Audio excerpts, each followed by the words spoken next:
ಅಲ್ಲ ಕಣೆ, ಕೆಫೆ ಕರ್ಕೊಂಬಂದು ಟೀ ಕೊಡಿಸ್ತಿದ್ಯಾ, ಪಾರ್ಟಿ ಯಾವಾಗ ಕೊಡಿಸ್ತೀಯ? ಅಯ್ಯೋ ಕಾಸೇ ಇಲ್ಲ ಕಣೋ, ಎಲ್ಲಿಂದ ಪಾರ್ಟಿ ಕೊಡ್ಸೋದು? ಹೇ, ನಿಂದ ಬರೀ ಇದೇ ಕತೆ ಆಯ್ತು. ಹೇ, ಅದ್ ನಿನ್ ಫ್ರೆಂಡ್ ವೈಕೆ ಅಲ್ವಾ? ಏ ಹೌದು ಕಣೋ, ಇವನ ಹತ್ರ ದುಡ್ಡಿರುತ್ತೆ.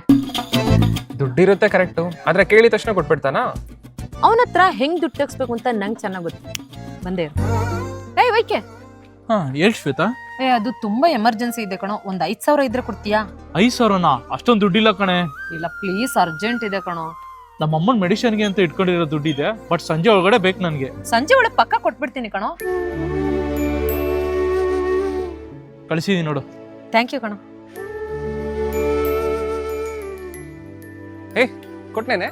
ನಾನ್ ಹೇಳ್ಲಿಲ್ವಾ ಅವನು ಪಕ್ಕ ಕೊಡ್ತಾನೆ ಅಂತ? ಇಲ್ಲೇ ಚೆನ್ನಾಗಿದೆ, ಬಾ ಇಲ್ಲೇ ಹೋಗಿ ಪಾರ್ಟಿ ಮಾಡೋಣ. ಸರಿ ಬಾ. ಬಾ. 5 hours later.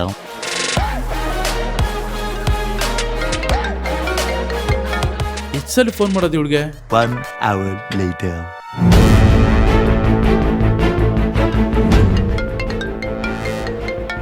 ಛೇ, ಎಷ್ಟು ಸಲ ಕಾಲ್ ಮಾಡ್ತಾನೆ?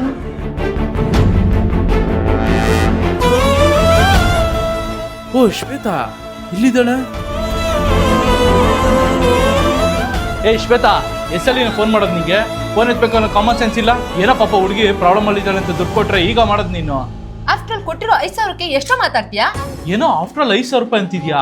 ನಮ್ಮ ಅಮ್ಮನ ಮೆಡಿಸಿನ್ಗೆ ಅಂತ ಒಂದು ವಾರದಿಂದ ಸೇವ್ ಮಾಡ್ಕೊಂಡಿರೋ ದುಡ್ಡು ಅದು. ನೀನು ಕೇಳಿದಂತ ಕೊಟ್ಟಲ್ಲ. ಥು.